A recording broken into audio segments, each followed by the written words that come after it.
vamos a trabajar la regresión lineal múltiple con R. Para eso, en nuestra carpeta de data frames y scripts, ubicamos un script de R que se llama clase 4, grasa corporal.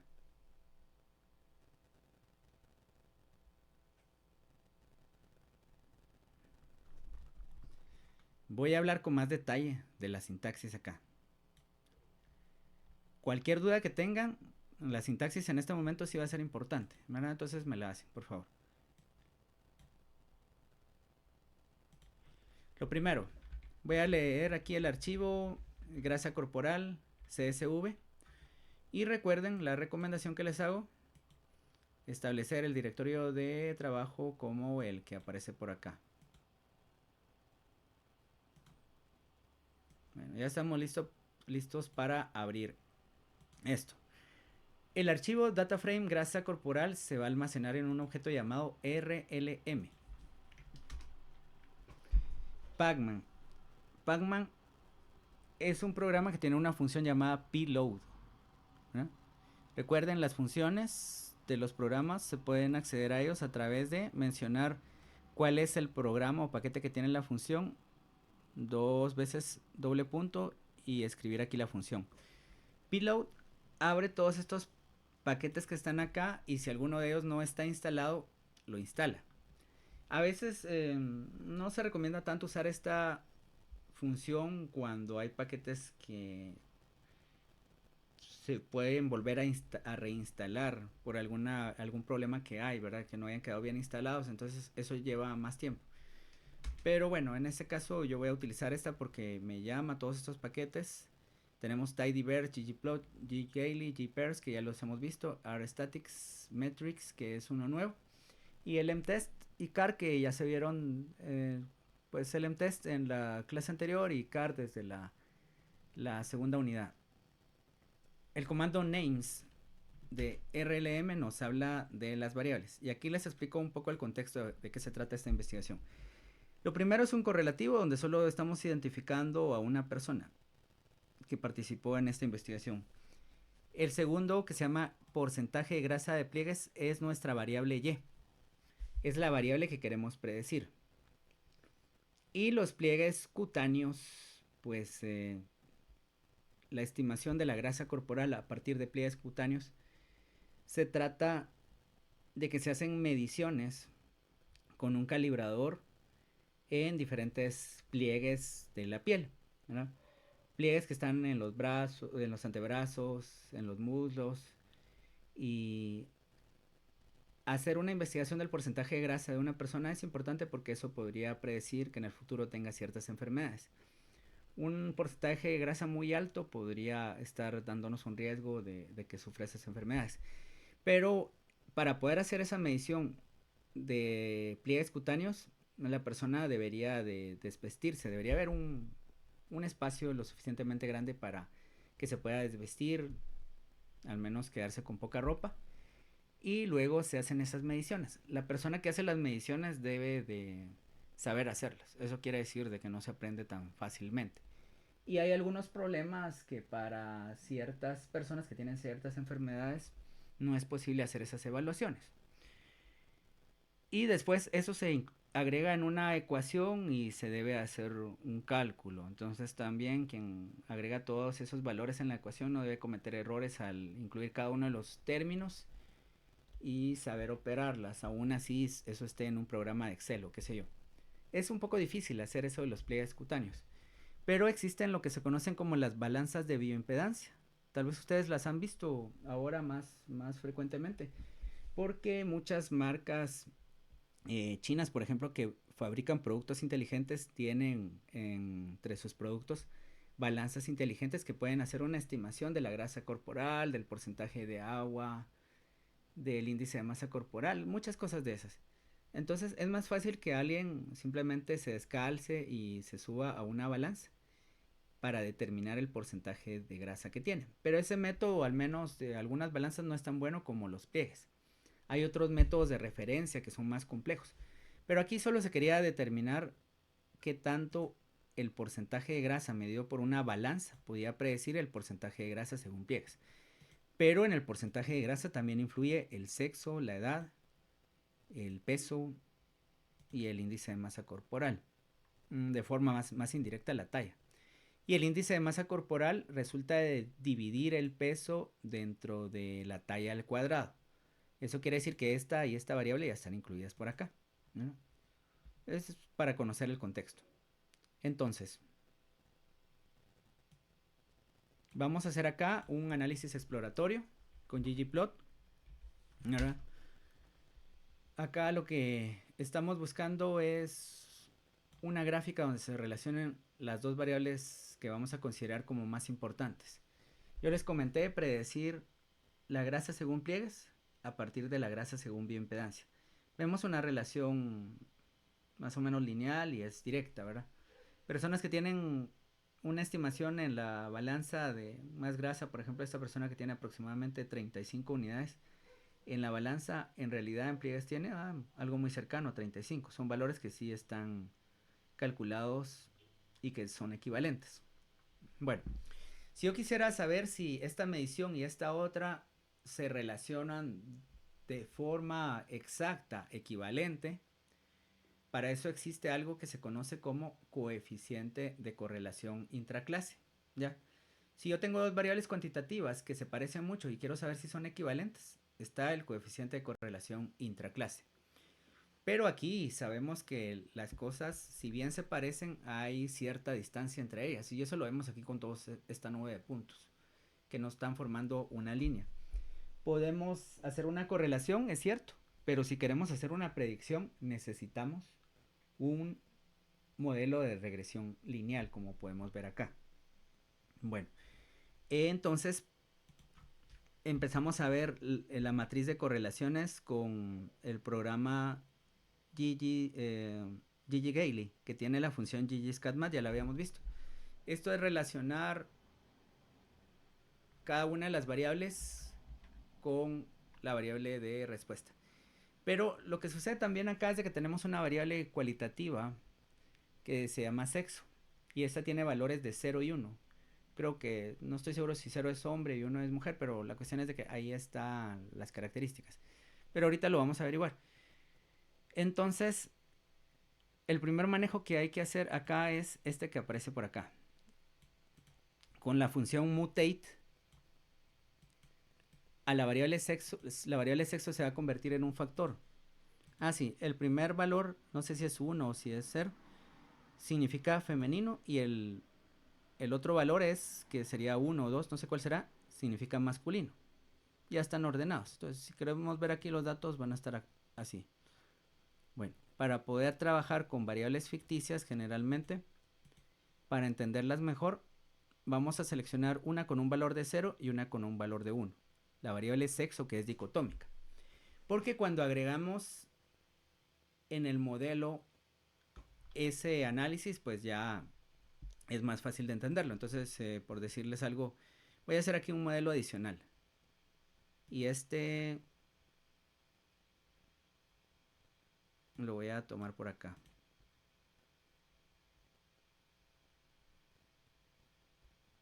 Modelo 3, aquí está.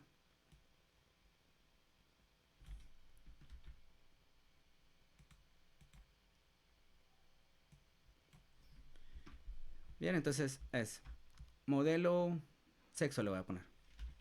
M sexo.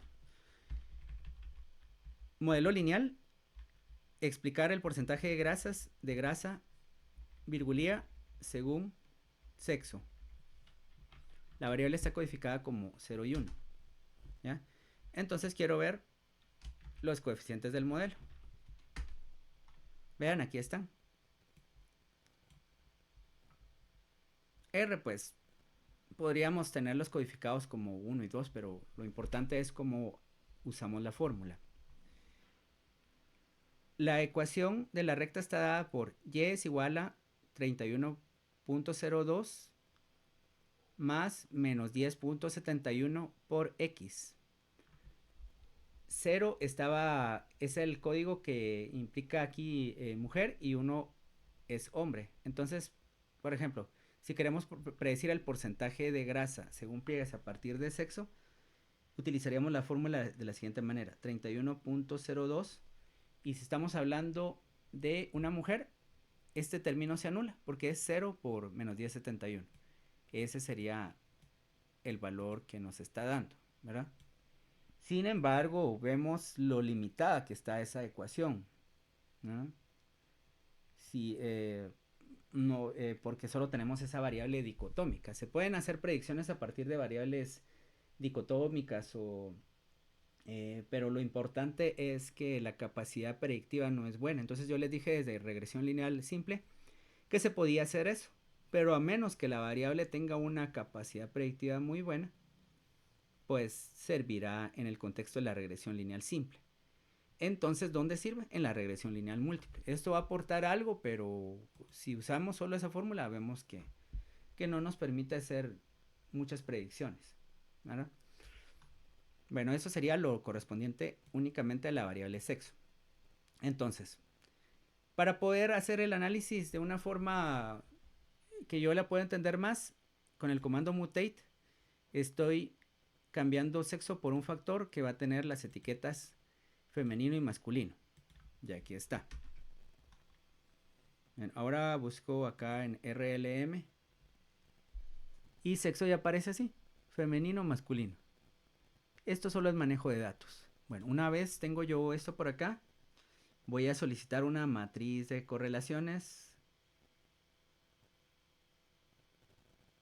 Acá voy a solicitar el ggpairs. ¿Cuál es esta sintaxis? Seleccionar las variables porcentaje de grasa pliegues, IMC, edad, porcentaje de grasa, bioimpedancia y sexo como predictores. ¿Por qué no incluí la talla? Porque la talla ya está incluida en el índice de masa corporal. Aún así incluí el sexo. Solo porque quiero ver qué capacidad tiene el sexo para poder hacer una predicción. Ahí se lleva algún tiempo en estar haciendo esos análisis. Sobre todo porque estoy utilizando el procesador para estar grabando la clase y cuestiones así. No se tarda tanto. Pero bueno, mientras tanto vemos acá que existen otras funciones como la D de Cohen. Ya hablé de la D de Cohen y de hecho aparece en una presentación. ¿Alguien se recuerda para qué sirve la D de Cohen?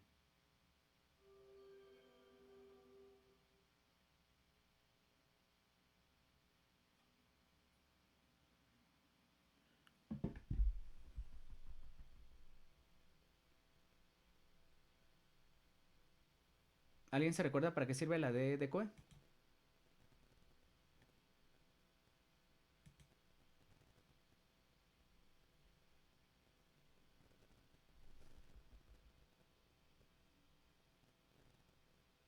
Era algo relacionado al tamaño del efecto entre las medias. Ajá, entre las medias, ¿de qué cosa? ¿Qué tanto varían las medias en cuántos grupos? ¿En dos, en tres o en cuántos?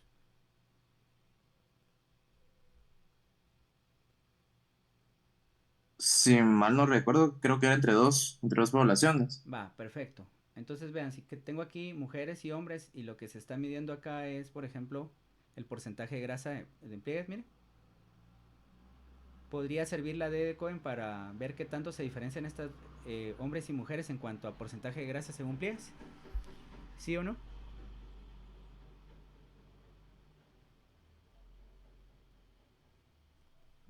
Sí, Ok, cuando usamos una T-Student es porque tenemos dos poblaciones y comparamos una variable cuantitativa entre ellas. Si nos da un valor P significativo, nos dice que si hay una diferencia significativa. Ahora, ¿qué tanto varían las medias entre esos dos grupos? Ahí se usa la D de Cohen. Va.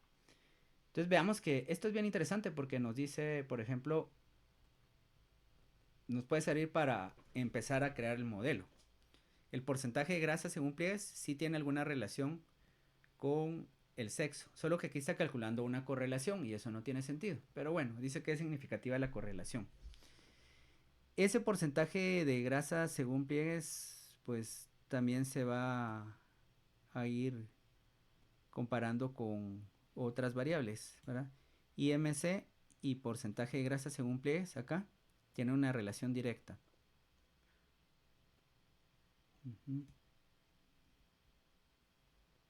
El IMC. ¿Y cuál es el valor? Esto acá, 756. ¿Está bien correlacionado el IMC y el porcentaje de grasa según pliegues o no?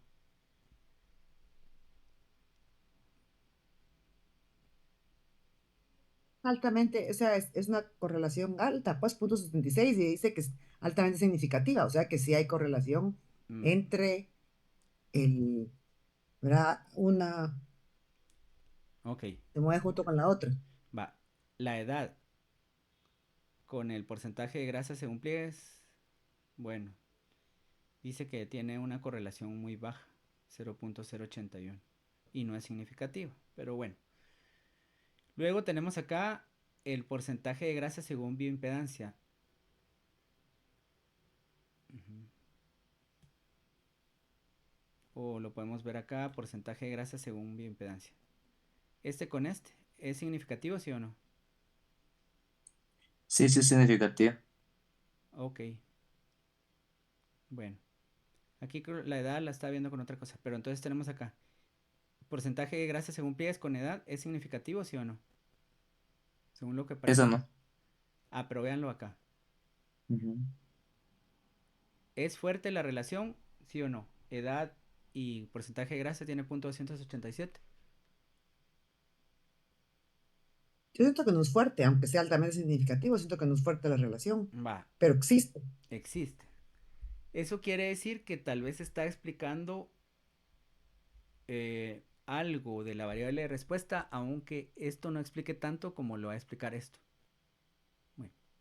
Y el IMC, según lo que dice aquí, es punto 611. Bueno, aquí les estaba diciendo algo más. Pero veámoslo acá, ¿verdad? Como yo pongo esta variable por acá, de primero buscamos las correlaciones acá. Pliegues e IMC, punto 611.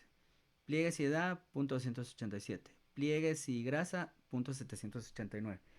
Pliegues y peso, punto 269. Entonces peso también está relacionado. Pero índice de masa corporal y peso pues tienen alguna relación. Entonces ahora veamos algunas relaciones que existen entre las variables independientes, porque eso también nos va a interesar. Vean acá, IMC con, eh, con porcentaje de grasa según bioimpedancia, que estaría acá. Esto con esto, ¿cuánto nos da? Esto y esto. ¿Qué valor da?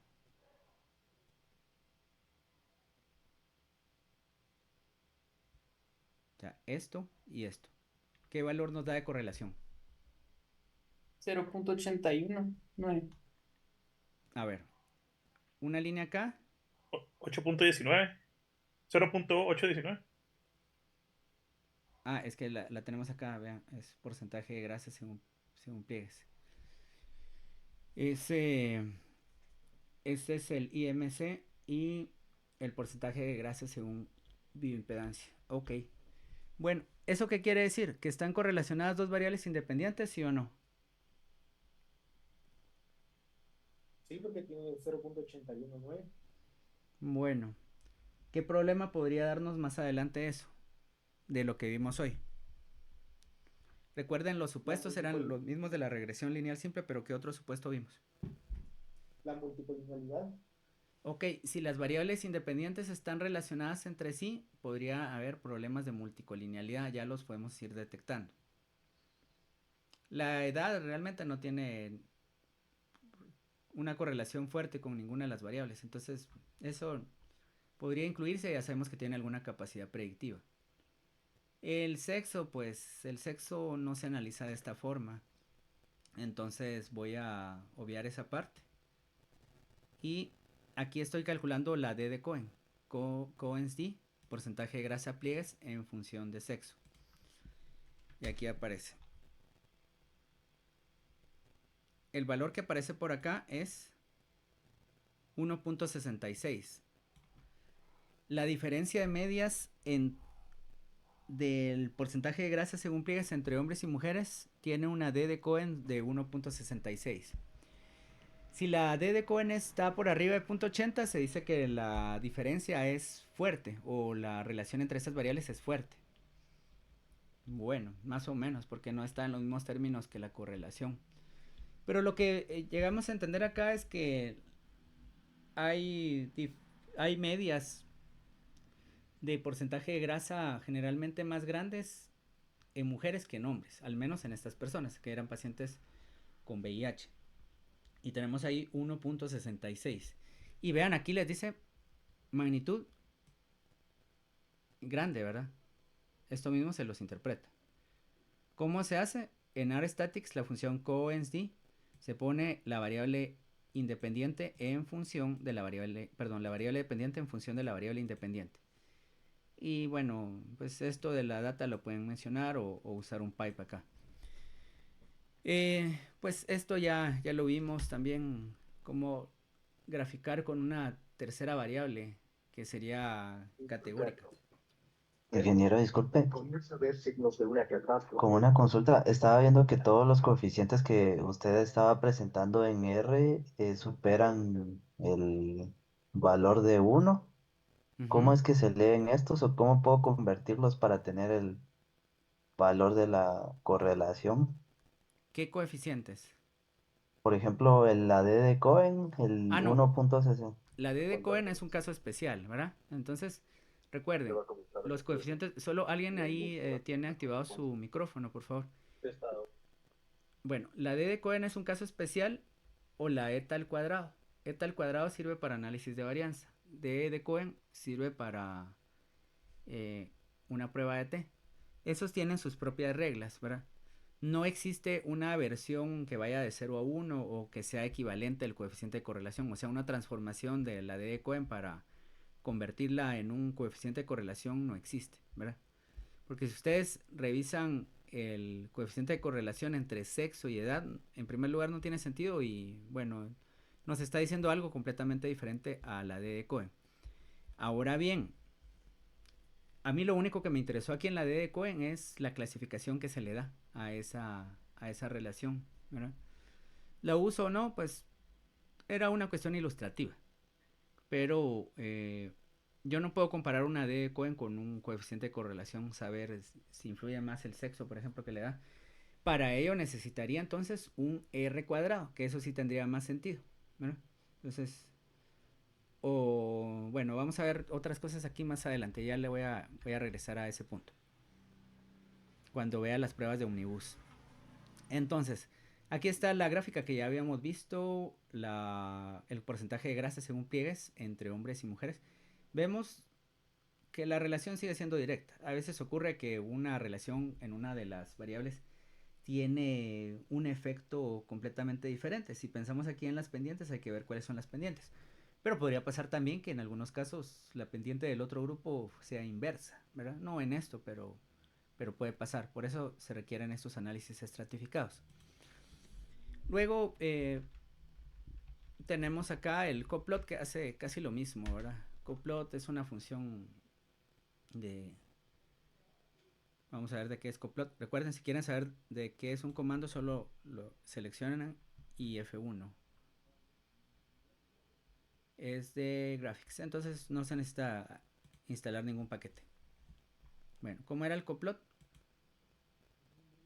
Pues el coplot era... Ah, perdón, está acá. Es lo mismo, ¿verdad? Solo que con otra sintaxis más sencilla. Bueno, luego tenemos los modelos. Entonces vean acá, esto ya es lo más importante y en esto nos vamos a detener un poco. Hay un modelo que tiene el porcentaje de grasa de pliegues en función del porcentaje de grasa según bioimpedancia. Ese habíamos visto que era el que tenía el mejor coeficiente de correlación. Otro porcentaje de grasa según pliegues según bioimpedancia y se le está sumando la variable sexo. Es el modelo 2. Hay otro que ya tiene la edad, el modelo 3. Ese tiene 3 variables. El modelo 4 tiene el porcentaje de grasa según bioimpedancia, el sexo, la edad y el índice de masa corporal. Y el modelo 5 tiene 4 variables. En vez de IMC tiene peso. ¿Por qué no incluyo las dos juntas? Porque ya sé que entonces habrían problemas de multicolinealidad. El índice de masa corporal se calcula con base al peso. Entonces no tiene sentido incluir en un mismo modelo las dos variables, ¿verdad? Son redundantes. Y más adelante vamos a ver que podría haber alguna redundancia entre estas variables, entre índice de masa corporal y porcentaje de grasa según bioimpedancia. Ya vimos que hay una correlación fuerte entre esas dos variables. Pero aquí tenemos los 5 modelos. Entonces vean, los asigno 1, 2, 3, 4 y 5. Y yo puedo hacer aquí 1, 2, 3, 4 y 5. Pero la verdad es que eso no es práctico. Entonces es mejor presentar todos los datos como en un solo cuadro. Y para el criterio de Akaique, que no lo habíamos hecho, solo se utiliza la función A y C y el modelo. El criterio bayesiano B y C y el modelo. Bueno, entonces veamos la lógica de esto. Con la función linear model o el LM, se pone primero la variable dependiente en función de la variable dependiente o de la suma de variables dependientes. Si uno está evaluando interacciones, entonces ahí ya se hace la multiplicación. Por ejemplo, podríamos decir porcentaje de grasa por edad. Eso lo veremos en la siguiente clase. Pero por el momento veamos un modelo sin interacciones. Bueno, ese modelo se almacena en un objeto. Yo les voy a llamar para que los podamos ubicar rápidamente M1, M2, M3 hasta M5. Y aquí están, ¿verdad? Pero bueno, si yo quiero obtener un elemento, ¿verdad? Del modelo en particular, puedo utilizar esta orden, ¿verdad? Summary, y ahí me pueden aparecer varios elementos. Solo tengo que conocerlos. Aquí no me los está sugiriendo. Entonces tengo que ir a la ayuda para buscar cuáles son los elementos. Pero por ejemplo, cuando yo hago un summary aquí, vean todo lo que me despliega. Este es un modelo lineal, este objeto, ¿verdad? Tiene todas estas cosas. Pero si yo solo quisiera este R cuadrado y el R cuadrado ajustado, el valor P de la prueba de ANOVA, yo los puedo obtener a través de la función que se conoce como summary M3 símbolo de dólar y ubicar el elemento, ¿verdad? Hay que conocerlos. Entonces uno busca en la ayuda de linear model, sería, ¿verdad? En la ayuda de linear model busca cuáles son los elementos para poder llamarlos. Entonces puedo llamar el R square o el R square adjusted, ¿verdad? Entonces acá lo que voy a hacer es una tabla. Vean, voy a crear un vector que tiene modelos M3, M4, M5. Pero bueno, ahí sí voy a ver estos summaries que aparecen por acá. Porque solo voy a trabajar con esos modelos. Vean el modelo, bueno, voy a borrar todo para que los vayamos viendo uno por uno. El modelo 1, summary del modelo 1. ¿Qué tengo acá? Un R cuadrado de 0.622. ¿Verdad? 0.622. Bueno, eso es lo que hay. Un M2 que ya incluye el sexo. Summary. 0.677. ¿Verdad? Entonces ahí eso me dice que definitivamente es una variable que está aportando al modelo. Subió de 622 a 677. Entonces la voy a incluir. Me parece bien. En el modelo 3 ya incluyó la variable edad. ¿Y cuánto sube a esto? Todavía sube más a 69.57. La incluyo. Veamos los términos del modelo acá, si son significativos. Aunque pues ya me he hecho esas preguntas en otras ocasiones. Aquí en modelado es un poco diferente. No solo vamos a elegir las variables que son significativas. Y podemos elegir variables que son significativas a cierto nivel, ¿verdad? Entonces vean, el porcentaje de grasa es significativo, según bioimpedancia. El sexo es significativo. Aquí que diga sexo masculino, eso no importa, ¿verdad? Solo es que está comparando contra sexo femenino. Si estuvieran codificados al revés, entonces diría sexo femenino y comparando contra sexo masculino.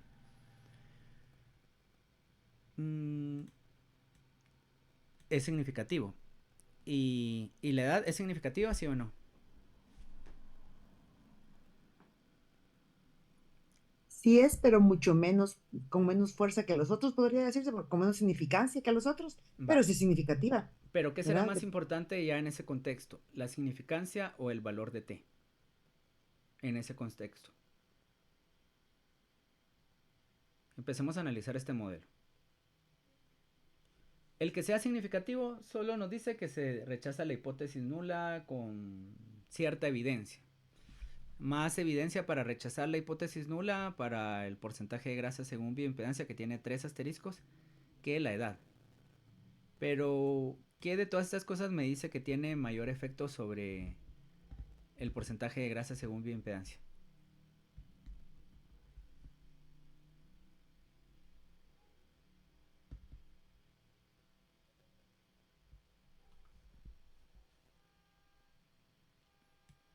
En este cuadro, ¿cuál es la variable que influye más? Ya descartamos el valor P. Entonces, ¿qué será? Tal vez ese T 9.571. Ok, va. Entonces recuerden, ahorita estamos también haciendo repaso. Estas pueden ser preguntas y si pues si ya lo respondió está bien. Si están dudando hasta este punto de esto, es importante revisar todo lo que se ha visto.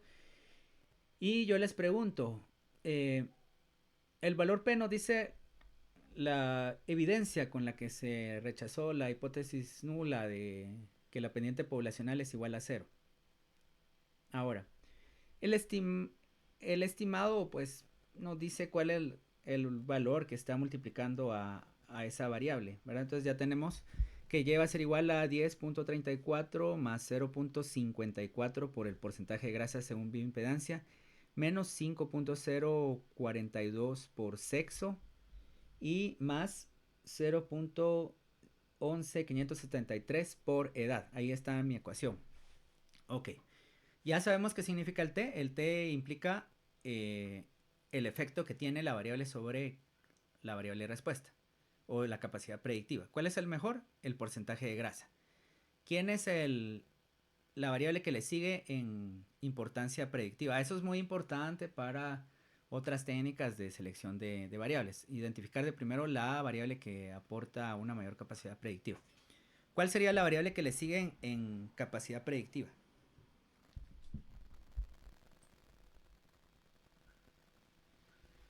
La edad. La edad, está Sí. bien. Va.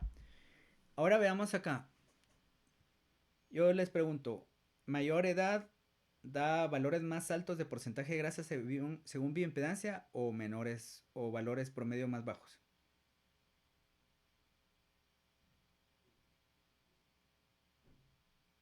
Más bajos porque le está restando. La edad, la edad.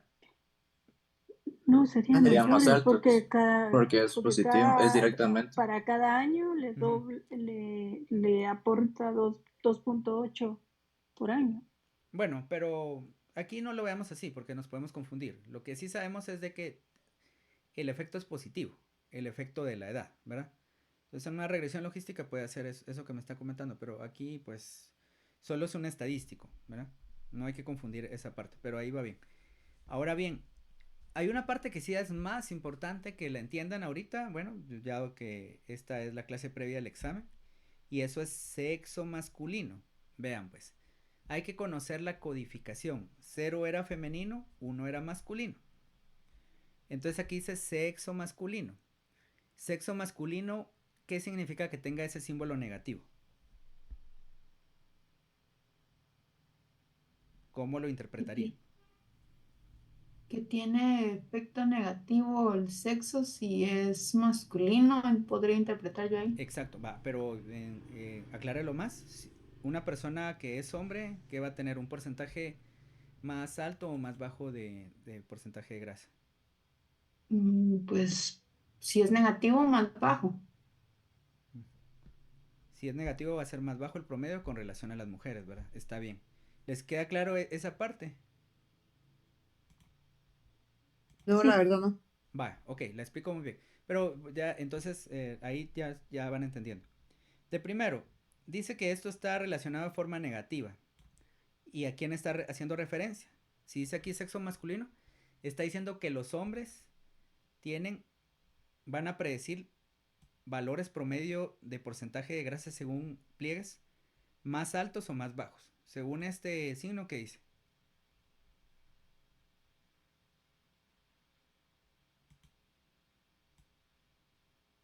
Más bajos. Exacto, más bajos. O sea, debe aparecer esto, ¿verdad?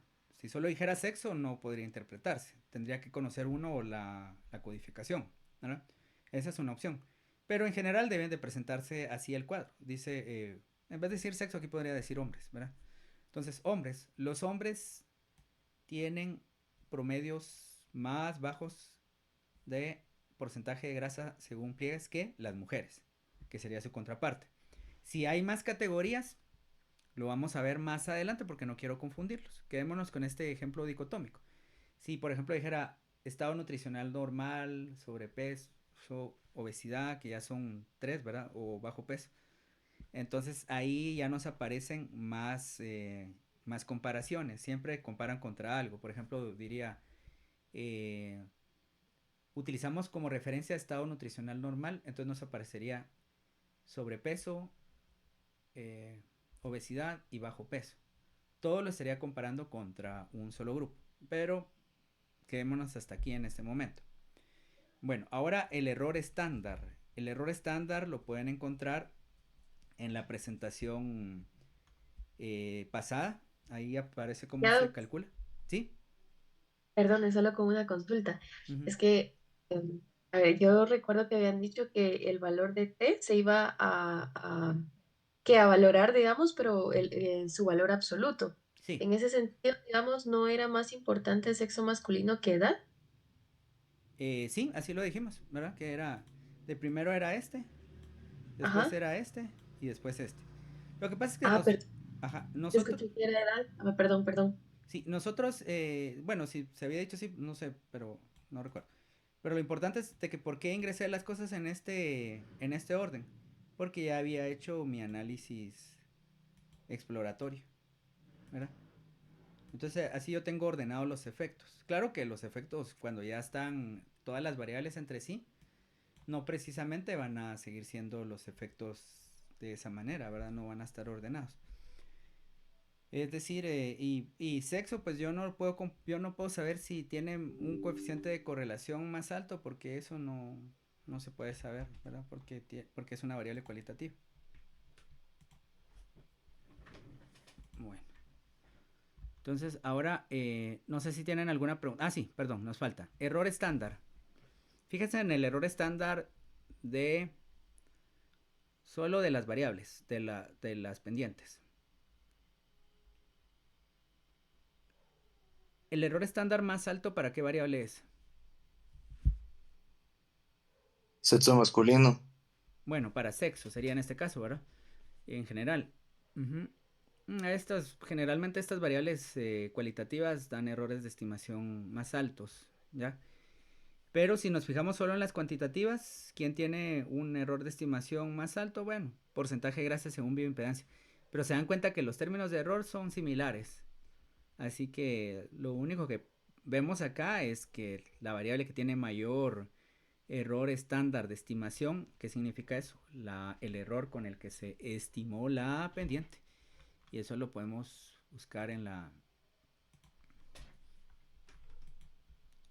correspondiente clase. Bueno, entonces es, eh, es mayor para sexo. ¿Qué otra cosa les podría preguntar? Bueno, a ver, ese valor P de porcentaje de grasa según bioimpedancia es menos 2 por 10 a la menos 16. Se está diciendo que se rechaza una hipótesis nula. Eso lo tenemos claro. ¿Qué hipótesis se está rechazando? De que la correlación de las poblaciones es igual a cero. A ver, ¿será Que eso? la pendiente, que la pendiente porque ese estimado es el que multiplica, ¿verdad? Ujú. Es el beta o el B. Exacto. Bueno, está Entonces bien. eso lo que está diciendo es que no es igual, que hay pendiente, que no es línea horizontal. Que hay pendiente. Va, perfecto. En la población de la que se dejó la muestra, lo que estamos contrastando ahí es la pendiente. Va, entonces sigamos. Ahora veamos el modelo número 4. Este ya tiene el índice de masa corporal y el valor T de índice de masa corporal es 1.88. De hecho, aquí dice que el sexo masculino, el sexo en general, tiene una mayor capacidad predictiva. Bueno, entonces comparemos los coeficientes y ustedes me dicen que ven por acá. Miren los coeficientes. Digamos porcentaje de grasa, 0.54, 0.36.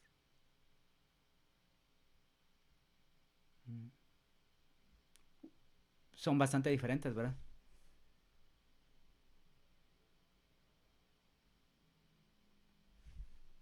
¿Ya vieron las diferencias?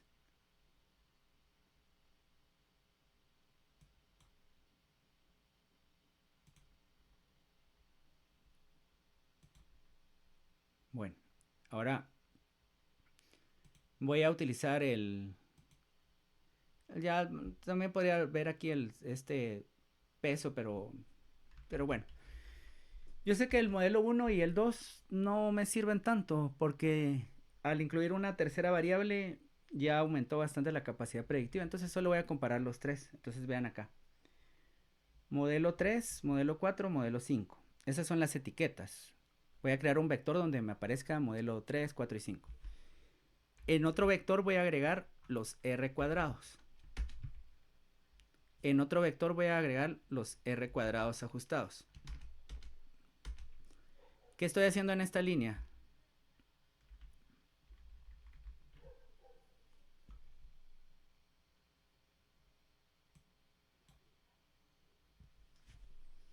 ¿Ya vieron vectores? En la clase. Va, Ya, ¿qué estoy haciendo en esta línea? concatenando el... Va, concatenando, estoy creando un vector. Vamos bien. ¿Y qué contiene ese vector? Vean que no es tan difícil cuando uno va analizando las cosas ahí por pedazos. Estoy concatenando 3 elementos. ¿Y cuáles son esos elementos?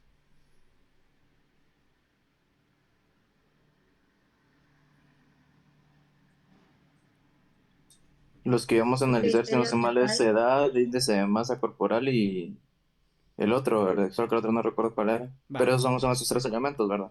Oh, no, a ver pues. Tengo 3 modelos. En uno está el... Está concatenando el índice, ¿no? El índice de acá y que para cada modelo el número Exacto. menor Ajá. es el que va a ser más representativo de lo que está.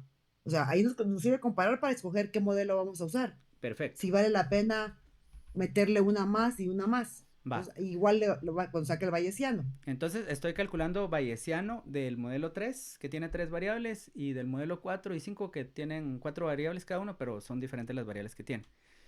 Ok, ahora con este comando que se llama DataFrame, voy a unir todas esas cosas y aparecen acá, ¿no? Entonces, sencillo, ahora porque acá ya puedo analizar las cosas mejor. Y esto sería modelo 3, R cuadrado, 0.69. Modelo 4.70 y modelo 5.69. Los R cuadrados ajustados no varían tanto en este caso, ¿no? Entonces, si lo estoy viendo de forma como que por pasos, en el modelo 3 tengo una variable menos que en el 4 o en el 5. R cuadrado 0.695, bueno, eso es lo que tengo. El asunto es de que si mi R cuadrado ajustado cambia mucho entre R y R cuadrado en una misma línea, es decir, para el modelo 3, digamos que hay un gran cambio, ese fuera 0.60 el R cuadrado ajustado, eso me diría que tal vez hay una variable que está de más ahí, ¿verdad? Si tengo un valor, un cambio muy, muy alto en el R cuadrado ajustado, que se está yendo hasta 0.60 y el R cuadrado normal era 0.69, estaría diciendo que tal vez una de las variables que están en el modelo no está aportando mayor información o mayor capacidad predictiva. Pero bueno. El R cuadrado ajustado siempre va a ser menor que el R cuadrado. Siempre va a ser menor, pero qué tan pequeño sea, eso sí nos puede alertar. Aquí si se dan cuenta tenemos 69, 68, 70, 69, 69, 68. No parece que esto nos alerte, pero hay otras formas de hacerlo, ¿verdad? Pues, o sea, esa es una, pero no nos está diciendo mayor cosa. Ahora veamos los criterios de acá y que son similares también, ¿verdad? 785, 784, 781. El criterio de acá y que hasta ahorita lo estamos viendo, entonces implica una pérdida de información. Recuerden que a esa verosimilitud se le está restando una penalización o hay una penalización para esa verosimilitud por la cantidad de variables que se están agregando. Aún así, se agregaron más variables, vean, entre M3 y M4 se agregó una variable más, pero el criterio de acá hay que disminuyó. Eso quiere decir que esa variable está aumentando la capacidad predictiva. El modelo 3, recuerden, tenía sexo, edad, porcentaje según balanza. El modelo 4 tiene sexo, edad, porcentaje según balanza y tiene índice de masa corporal. O sea que ahorita podríamos decir que agregar esa cuarta variable estuvo bien porque se está perdiendo menos información, ¿verdad? Y mientras que el modelo bayesiano, bueno, ese nos dice lo contrario, nos dice que es mejor el modelo 3, si comparamos entre modelo 3 y modelo 4. Ahora ya veámoslo en términos de qué tanto mejoran las cosas. Entre 785 y 784, ¿ustedes creen que vale la pena hacer ese cambio o no? De agregar una variable adicional. No es tan significativo, ¿verdad? Sí, ajá. Y hasta 781 valdrá la pena agregar una variable más solo para tener ese cambio en el criterio de Kaique. Consideraría que tampoco. No es como que sea algo tan, un cambio tan enorme, pues tan significativo. Bueno, el criterio que indica que un modelo más simple es mejor que otro más complejo que tienen casi la misma capacidad predictiva, si no es que la misma, ¿cómo se llama ese criterio?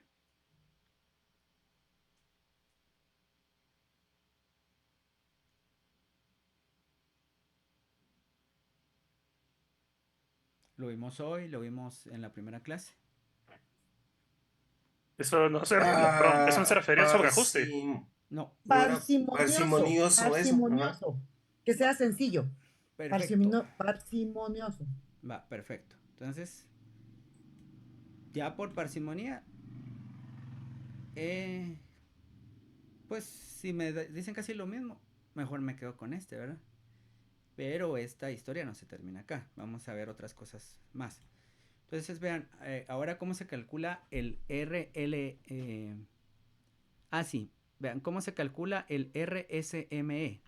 Recordemos que mayor RSME era mayor diferencia promedio entre lo predicho y lo observado, ¿verdad? Entonces, mayor RSME es peor o mejor modelo. Peor. Peor, bueno, perfecto. Entonces acá, para poder calcularlo, esto ya no es tan sencillo porque hay que poner las observaciones y los valores predichos. Bueno, si se recuerdan de las clases de R, de esas que he estado grabando, con el comando fit para el objeto modelo, yo lo que extraigo ahí son los valores predichos, ¿verdad? Y los valores observados, ¿cómo se llaman acá? ¿Cuál es la variable que tiene los valores observados? ¿O cómo encuentro los valores observados?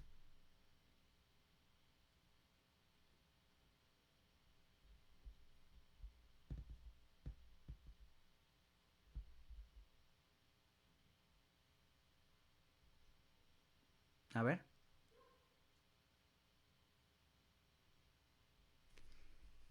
¿Son valores predichos para qué variable? ¿Para X o para Y?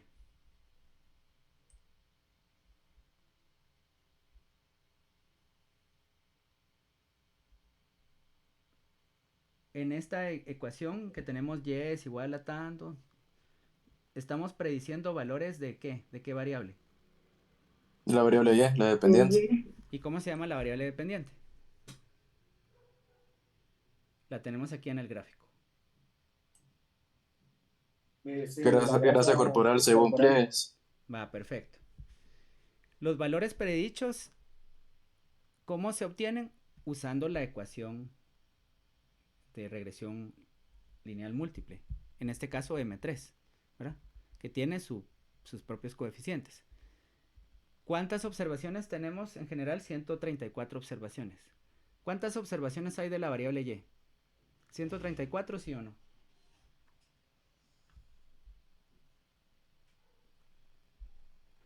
Sí, ¿verdad? Por cada, o Va, sea, va, ok, perfecto. Entonces, recuérdense, por cada una observación de Grace según pliegues, esa es la variable y, y esa es la variable observada. Puedo sacar un valor predicho con la ecuación. Entonces esto es lo que estoy haciendo acá. Entonces donde dice obs van a ser los valores observados, que es solo para manejarlo más rápidamente, ¿verdad? Los valores de porcentaje de grasa según pliegues los estoy asignando a un objeto llamado obs de observaciones. Y fit de M3 es donde estoy asignándoles a estos diferentes objetos los valores predichos para cada una de esas ecuaciones o modelos. Ahora el RSME requiere para su cálculo tanto los valores observados como los predichos. Y ahí está, RMSE observados y predichos.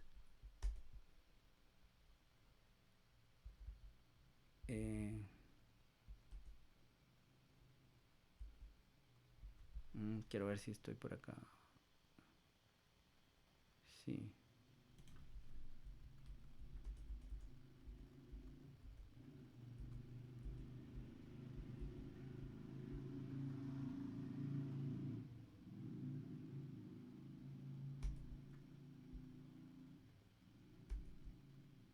Bueno, no importa, está bien. Entonces vean, aquí están los RSME, pero para verlos ya en el contexto ya solo los agrego acá. Entonces, según el RSME, ¿cuál es el que presenta peor ajuste? ¿El modelo 3, el El 4 o modelo el 5? 5. El el modelo modelo 5. 5. Ya, entonces ya tenemos más evidencia, ¿verdad? Pero no hemos visto los supuestos de la regresión. Entonces, Shapiro test para M3. Recuerden, Shapiro test residuales. Entonces, ahí sería Shapiro test residuales. Lo estoy asignando a un objeto llamado SWM4, SWM5.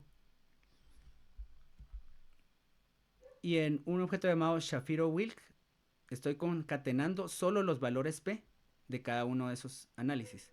El valor P de Shapiro-Wilk para el modelo 3, para el 4, el 5, así. Entonces ahí estaría. El M-test me sirve para calcular el test de Bruch-Pagan, que sirve para... ¿Qué sirve ese test? Para evaluar qué homocedasticidad. Bueno, ahí está. Homocedasticidad. Hago lo mismo, solo que vean la diferencia. Shapiro-Wilk hay que indicarle que se hace sobre los residuales. El BP test se hace sobre el modelo. Y ahí hay un objeto llamado Bruch-Pagan. Y test de Durbin-Watson, ahí está. Durbin-Watson.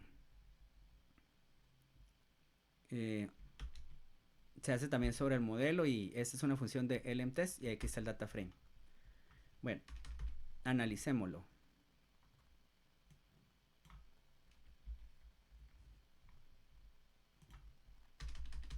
¿Qué me está diciendo eso? De M3, ¿qué me dice el Shapiro-Wilk?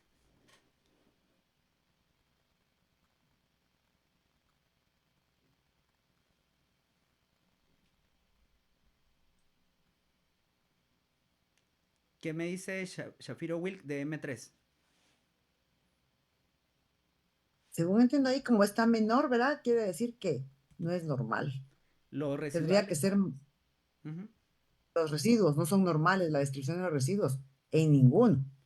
Perfecto, entonces en ninguno. Bueno, entonces ahí el tamaño de la muestra que tenemos es 134.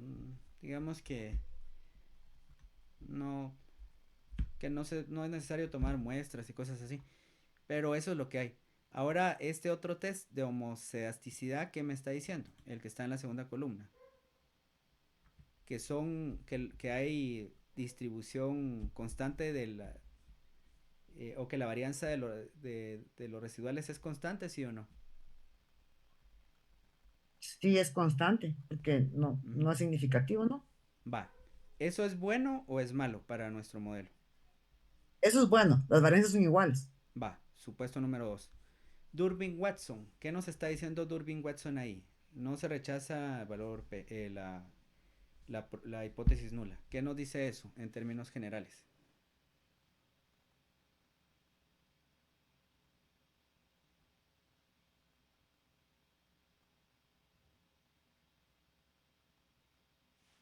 Acuérdense, ¿cuál es la hipótesis nula del test de Durbin-Watson?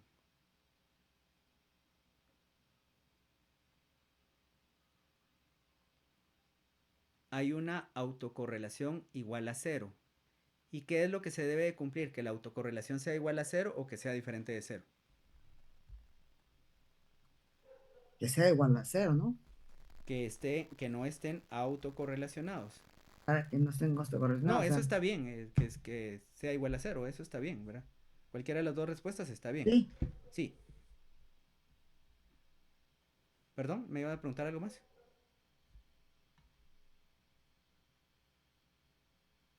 Va. Ahora veamos aquí los plots de cada uno. Plot de M3, de M4, M5. Bueno, esto lleva más tiempo, ¿verdad? Pero ahí ustedes pueden ir revisándolos.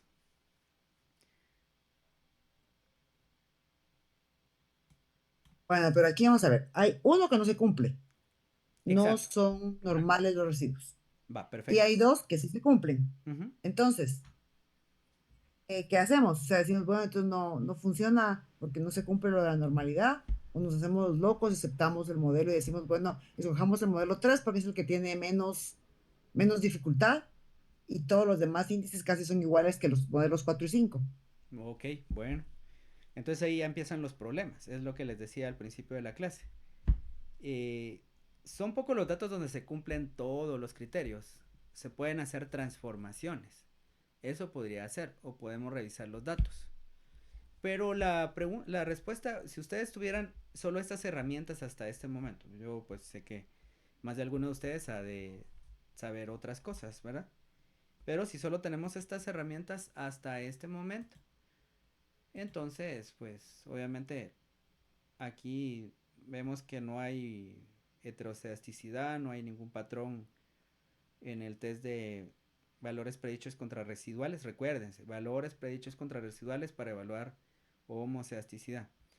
Entonces vemos acá, aquí están todos esas razones por las cuales los Shafiro o Wilk no nos dicen que no son normales y nos muestran las observaciones, ¿no? Los residuales, la raíz cuadrada de los residuales estandarizados realmente no me sirve mucho. Lo que me sirve es los valores predichos contra los residuales estandarizados. Entonces voy a hacer una gráfica de eso, de los valores predichos contra residuales estandarizados. ¿Alguien terminó de ver el último video teórico? Que es el de regresión lineal simple con los temas que les había dicho que se iban a agregar, pero que se fueron desarrollando en los ejemplos también. Se recuerda cómo se considera un residual que es atípico.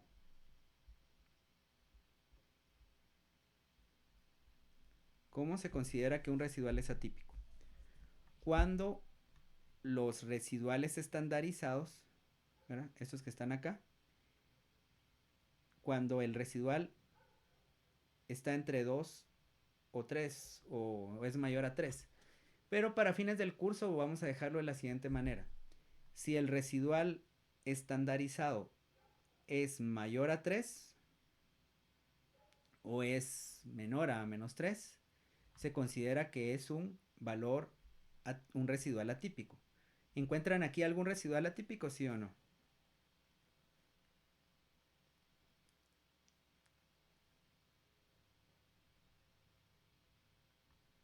Sí, los que están cerca de -4. Exacto, esos son valores residuales. Y en los positivos, tal vez habrá alguno ahí, pero bueno. Pero sí tenemos estos valores acá, ¿verdad? Entonces ya podemos utilizar más o menos esta cuestión que está acá. Lo que pasa es que aquí aparece el leverage, pero para clarificar mejor las cosas, vamos a graficar los predichos contra los residuales estandarizados. De manera que estos residuales dependen de las unidades de medida y los residuales estandarizados nos hablan de desviaciones estándar en torno a la media, que la media es igual a cero, ¿verdad? De los residuales, o lo más cercano a cero. Pero ahí, de forma estandarizada, entonces tenemos aquí una desviación estándar, dos desviaciones estándar y aquí tres desviaciones estándar. Entonces todo lo que esté por arriba de tres desviaciones estándar o por debajo de tres desviaciones estándar, para residuales estandarizados yo lo voy a considerar valor atípico, ¿sí? Entonces recuerden, aquí ya estamos haciendo, ojalá que nos dé tiempo todavía de hacer ahí conceptos, algún resumen al menos de todo lo anterior. Pero ya vemos acá bastantes cosas que se tenía que aprender en regresión lineal simple. Bueno, básicamente no lo uso para nada. Este me sirve también, y prefiero utilizar otro. Pero también existe lo que se conoce como la distancia de Cook. La distancia de Cook nos habla de valores que se consideran influyentes. Esto quiere decir que pueden influir cuando están presentes o ausentes en la estimación de los coeficientes, ¿verdad? Y esos se miden con lo que se conoce como la distancia de Cook. Si tenemos un valor que tenga una distancia de Cook mayor a 1, entonces ahí hay un valor influyente, ¿no? Veamos acá. 0.20. ¿Hay valores influyentes aquí o no?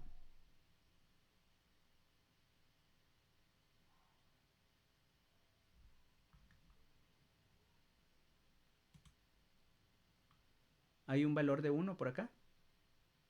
¿O más? Aquí está la distancia de Cook. Y estos son todos los valores, ¿verdad? No hay distancia mayor a 1. No, apenas llega a 0.25. No hay valores influyentes, ¿verdad? Entonces eso ya se puede descartar. Y lo mismo en las otras, por eso no lo repito. Ahora voy a crear los residuales estandarizados con esta función que es R estándar de M3, ¿no? Quiero saber qué son, es un vector, ¿no? Entonces vean acá, plot los valores predichos en X y en Y, los residuales estandarizados del modelo M3. Y además le pongo estas líneas, que es AB line en la línea 3, que son las tres desviaciones estándar. Y solo que este está, bueno, no importa. Lo importante es que ya lo tenemos acá. Aquí está encontrando valores atípicos esta figura, ¿sí o no?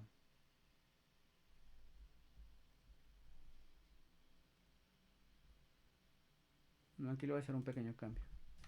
Este lo necesito en rojo y este en azul.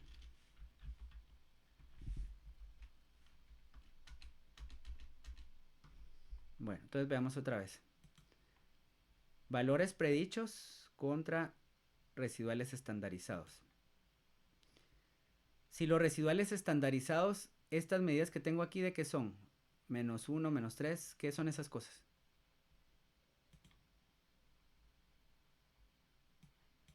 Lo acabo de explicar. Las desviaciones estándar. Desviaciones estándar, ok, perfecto. Y hay valores que se consideran atípicos según esto, ¿sí o no? Sí, hay dos. Hay dos ahí, Dos ¿verdad? y -3. -3. Sí, hay algunos paquetes que sirven para uno ubicarse acá, ¿verdad? Y les dicen que observaciones. Los dos que revisé que eran los más fáciles de usar no se pudieron instalar en esta versión de R, ¿verdad? Necesitaban algo de Java y eso es un dolor de cabeza. Pero bueno, voy a tratar de hacerlo para la siguiente clase. Y me imagino que hay otras formas, pero bueno, no Licenciado, disculpe. ¿Sí? Y así como todas esas pruebas que hemos estado viendo, solo se pueden hacer aquí en R, en Yamovi no se pueden hacer, o bien. No todo, pero bueno, o sea, la verdad es que van a ver que se pueden hacer muchas cosas. ¿Mm? Entonces ahí está. Bueno, entonces ahora vamos a ir con la multicolinealidad. Vean acá, esto es importante. Multicolinealidad. Si el BIF es menor a 5, hay ausencia de multicolinealidad. Si está entre 5 a 10, hay multicolinealidad de leve a moderada. Y si es mayor a 10, es grave. Algunas personas dicen, mayor a 10, pero la verdad es que no. O sea, ya encontramos 5, 6, 7, 8. Ya hay multicolinealidad. Entonces yo quiero que utilicen esta, esta tabla que está acá. Bueno, entonces ya sabemos que hay multicolinealidad porque vimos que hay correlaciones entre ciertas variables independientes. Entonces acá, cuando yo utilizo un BIF, ¿verdad? Me aparecen varios valores. Entonces esto no lo puedo usar como un vector. Tengo que hacer una lista. Una lista es un conjunto de elementos de diferente naturaleza. Entonces vean acá. Estoy agregando el BIF del modelo 3, del 4, del 5 en un objeto llamado BIF y aquí aparece. Entonces, ¿por qué es una lista? Porque aparece el valor para cada variable, ¿verdad? Entonces ya no es tan sencillo, ya no puedo hacer un vector. Y aquí aparecen, este es el del modelo 1, del modelo 2, del modelo 3, modelo 4. ¿Ya? Entonces también puedo renombrarlo. Con la función names, m3, m4, m5, les asigno ese vector. Y ahorita ya me aparecen acá modelo 3, modelo 4, modelo 5. ¿Mm? Entonces le estamos dando un uso a todas esas cosas que ustedes pudieran estar viendo ya en su curso de R. Y entonces ahora, pues, ¿qué toca? Pues nada más que hacer la interpretación. ¿Mm?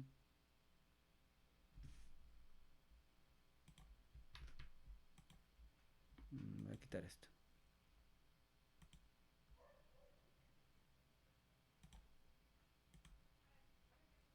Bueno, entonces vean, el modelo 3 tiene problemas de multicolinealidad.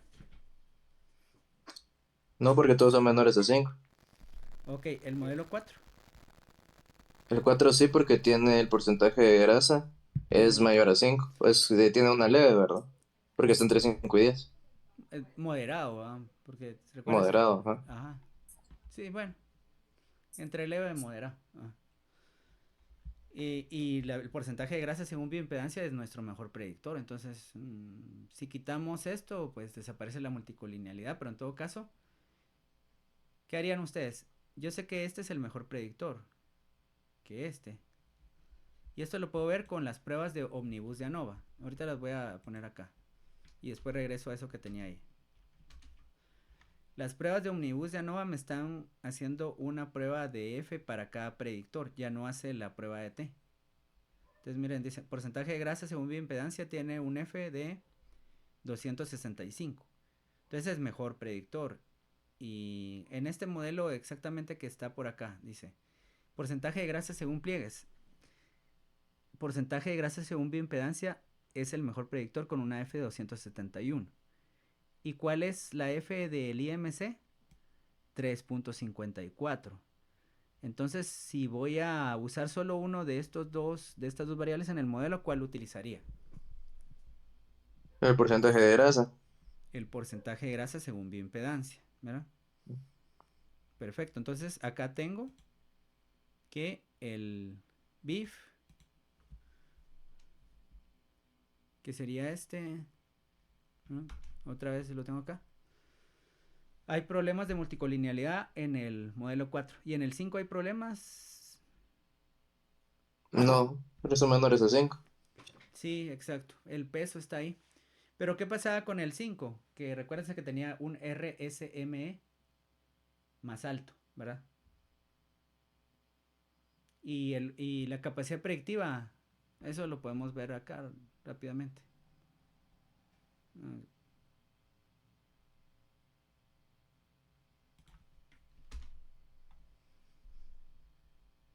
Por mejorar el AKI, que la verdad es que no lo voy a incluir El R cuadrado es muy similar. 68.87 es el que vamos a usar, el R cuadrado ajustado. Entonces, esta no se los había dicho. Anótenlo. Es más importante el R cuadrado ajustado reportarlo cuando tienen una regresión lineal múltiple. Entonces yo les digo que vamos a comparar esto, ¿verdad? Contra esto, más que esto otro. Entonces 6887 con 6897 realmente no aumentó tanto la capacidad predictiva, ¿verdad? Bueno, y entonces ahora yo les pregunto, porque esa ya es todo el criterio. Vean que qué complejo se hace para algo tan sencillo como es este modelo donde no se han incluido ni interacciones, ni ¿qué más? Ni términos no lineales. ¿Con qué modelo se quedarían ustedes? Y quiero que me den ahí todas las respuestas posibles. ¿M3, M4 o M5? Yo me quedaría con el M3. A ver, cuénteme por qué con el M3. Porque el error, el RSM muy parecido, ninguno cumple con que sean los residuos normales, entonces ahí no hay problema, no hay diferencia. Es el más sencillo. O sea, la diferencia de meterle una variable extra, pues no da evidencia de que eso lo vaya a hacer mejor. Que mejore tanto, ¿verdad? Exacto. ¿Qué otra cosa? Y añadiendo también cumpliría lo que nos decía de que ser el modelo más simple, ¿verdad? Exacto, ajá. Es más simple. Bueno, O sea, más simple y además no es que nos varían tanto los valores de R ajustado y las demás pruebas que hemos hecho, ¿verdad? Entonces es como que sí. por simpleza y por simpleza y por los valores lo tomamos. Bueno, el M4 yo no lo elegiría porque tiene multicolinealidad, ¿verdad?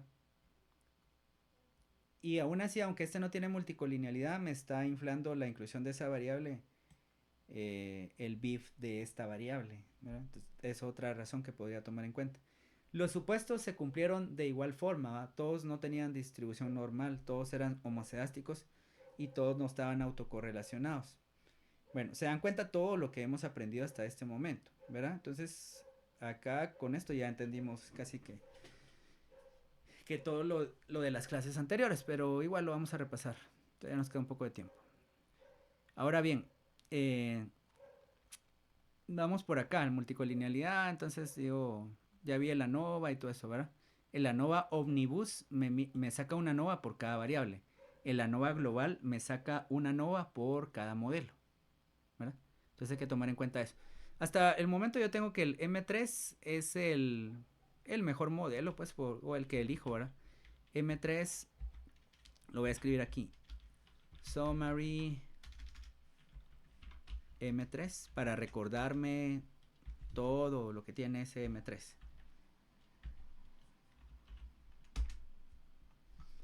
Bueno, ahí está. Vean esta F. Esta es la prueba de ANOVA del modelo global. Cuando tenemos una regresión lineal simple, tenemos solo una F del modelo global. Cuando tenemos una regresión lineal múltiple, tenemos solo una F del modelo global, ¿verdad? Pero cuando tenemos una regresión lineal múltiple, podemos hacer un ANOVA Omnibus. Así se llama, recuérdenlo. Lo pueden anotar, ANOVA Omnibus. Y eso es el que aparece por acá, que es... a ver, ¿dónde está? Bueno, igual, aquí lo voy a teclear. Es ANOVA de M3. Entonces, una prueba de F por sexo, por edad y por porcentaje de grasa, ¿no? Un modelo de regresión lineal simple tiene el modelo Omnibus es igual al modelo de ANOVA global, porque solo hay una variable. El modelo de regresión lineal múltiple, el Omnibus es diferente porque hace un ANOVA por cada variable, ¿verdad? Entonces ahí está la diferencia. Bueno, ¿qué otra cosa? Ya casi terminamos con esta sintaxis. ¿Qué más tenemos por acá? Ah, sí. Ahora vamos a crear un modelo que aparece por acá. Vean pues.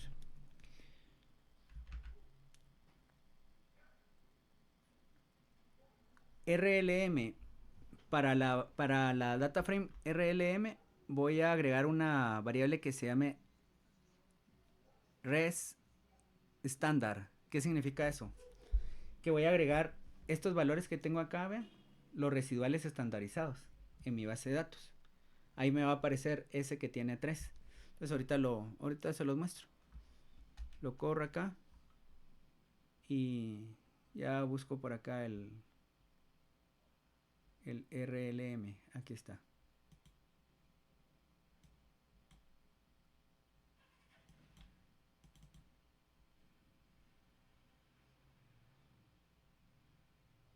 Miren, aquí están, residuales estándar. Según SM3, ¿verdad? Porque estos son residuales de ese modelo. Si yo calculo residuales de otro modelo, no son los mismos. Según ese R3, perdón, ese modelo 3, aquí tengo todos sus residuales. Pero recordarán que hay un modelo, perdón, hay algún residual ahí que es bien grande. Bueno, aquí lo puedo ordenar, ¿va? Solo para visualización, para términos de visualización. Aquí están, vean. Hay dos, menos 349 y menos 333. Bueno, entonces les muestro eso porque eso es importante para lo que sigue. Y es. Una consulta. Sí. Sí, esta se llama estandarizado porque se relacionó con la media. Cada, cada valor, no sé si sería el esperado. Se calculó el valor Z del residual, ¿verdad? El residual Ah, de primero el residual se calcula de la resta del valor observado y el valor predicho. Eso nos da un residual que se le hizo una transformación Z y nos dio un residual estandarizado. ok, gracias. Va, perfecto. Entonces vean acá. En una nueva base de datos que se llama RLM2 voy a filtrar por valores que sean menores a menos 3 y que sean mayores a menos 3 y que sean menores a 3, ¿verdad?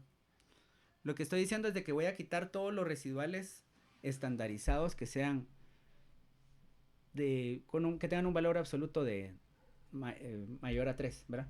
Eso es lo que estoy haciendo ahí para ese filtrado y lo estoy asignando a esa otra data frame, de manera que ya no tengo esas observaciones.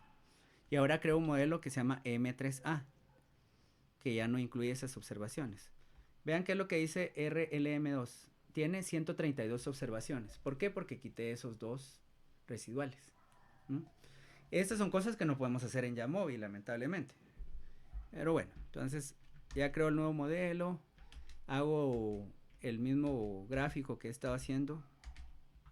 Y bien, solo que el azul era en medio, ¿verdad?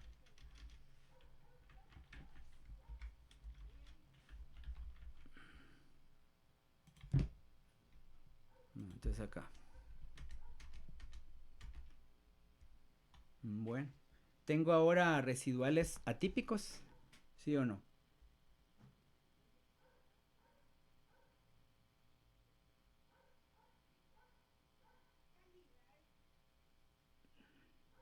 Ya no tengo residuales atípicos. Bueno, para finalizar. Perdón, porque como todos están menor a Ajá, el intervalo que hemos establecido, ¿verdad? De 3 a menos 3. exacto. Va, perfecto. Entonces, vean. Ahora tengo el modelo M3A, ¿no? Y B-Line. Y tengo los dos modelos.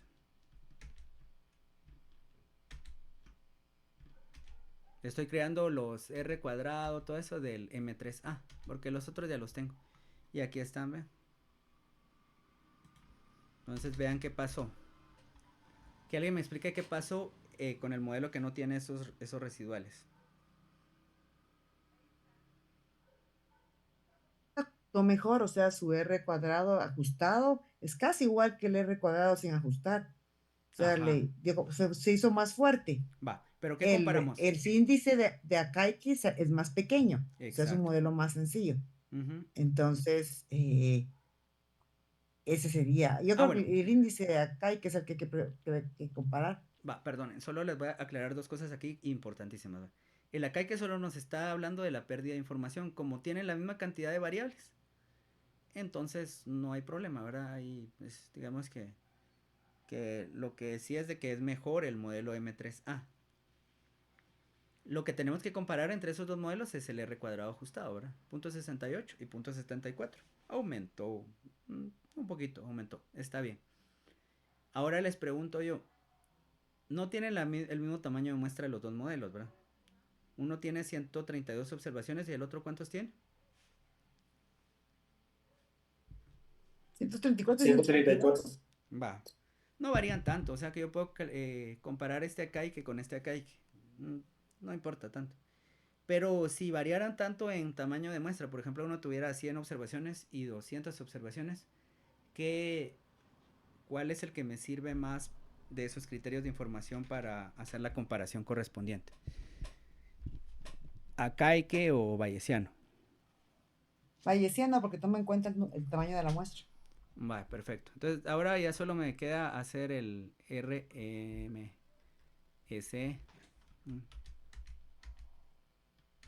Y ahí está.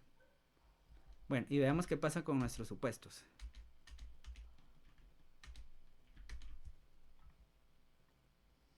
RSME, mejor este modelo, ahora tiene menor error. ¿Y qué pasó con los modelos? Con los supuestos.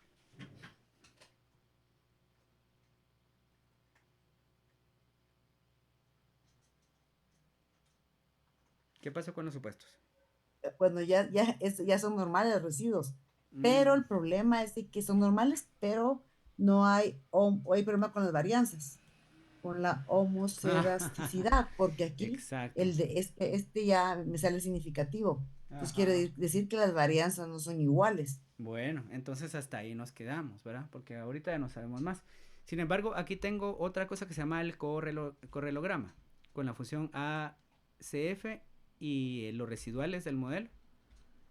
Aquí está el correlograma, ¿ven? Nos está hablando de las autocorrelaciones entre los diferentes residuos. Va haciendo correlación entre este residuo, entre los otros residuos, así. Lo primero es de que siempre hay una autocorrelación de uno, ¿no? Porque es como comparar todos los residuos contra todos, ¿no? Entonces eso no importa. Lo que sí es cierto es de que la mayoría de estas bandas, entre el 80 al 90% de estos rezagos le llaman, deben de estar dentro de este intervalo de confianza. Si están dentro de este intervalo de confianza entre 80 y 90% de estas bandas o rezagos, se dice que no hay autocorrelación. O sea que aquí no hay autocorrelación. Esta siempre va a ser la primera autocorrelación, pero eso es porque es como autocorrelacionar todos los valores, los residuos contra sí mismos. Después hay una ligera autocorrelación y de ahí ya no, ¿verdad? O sea, no sé si tienen claro este gráfico. Correlograma se llama. Se utiliza bastante en series de tiempo. Va a ser como su herramienta de las más básicas cuando lleven series de tiempo. Entonces acá, esto siempre se sale de acá. Bueno, pero ¿por qué se interpreta así? Porque estas, vean, son autocorrelaciones que van de -1 a +1, ¿verdad? Entonces, la primera autocorrelación es de +1, ¿no? Eso quiere decir de que si las autocorrelaciones son de 0.6, 0.8, pues dicen que los datos están autocorrelacionados. Pero la banda la tiene por acá, entre -0.20 a +0.20. Se llama correlograma porque son correlaciones. Entonces tiene sentido que vayan de 0 a 1. Como solo esta banda se sale y esta otra, pues se dice que no hay autocorrelación. Entonces nos quedamos hasta ahí en el sentido de que ya no tenemos más herramientas, ¿verdad? Esto nos está diciendo que hay un problema, ¿verdad? Con la homocerasticidad. ¿Será importante? Bueno, ya no les pongo más conceptos porque ya tienen suficientes hasta este momento. El BIF aquí aparece y bueno, y ahí están. No hay multicolinealidad. Y con el paquete Modern Type que trabaja en el entorno de Tidyverse, puedo obtener rápidamente ahí los intervalos de confianza de estas cositas de los interceptos, perdón, del intercepto obviamente, y de cada uno de los coeficientes. Aquí aparece el MSE, el RSME, sigma, que no lo hemos visto, bueno, se usan en otros contextos.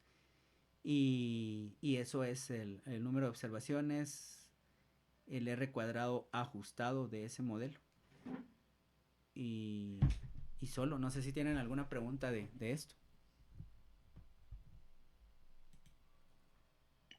Sí, a mí me queda una duda, que con las pruebas estas de Shafiro y la de Datsun, creo que era otra y una tercera que no me recuerdo ahorita, pero mi duda es si estas tienen que estar entre 0 y 1 o no necesariamente.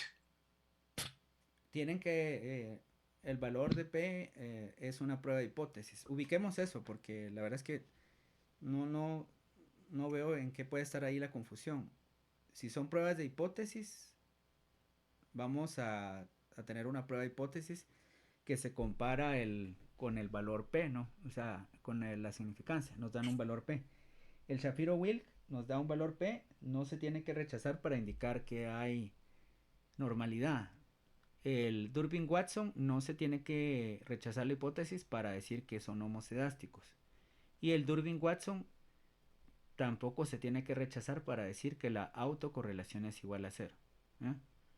Entonces hay que ver que son estadísticos y que son pruebas de hipótesis. Y una vez clasificándolos así, ya no hay confusión con eso. ¿Alguien más tiene alguna duda?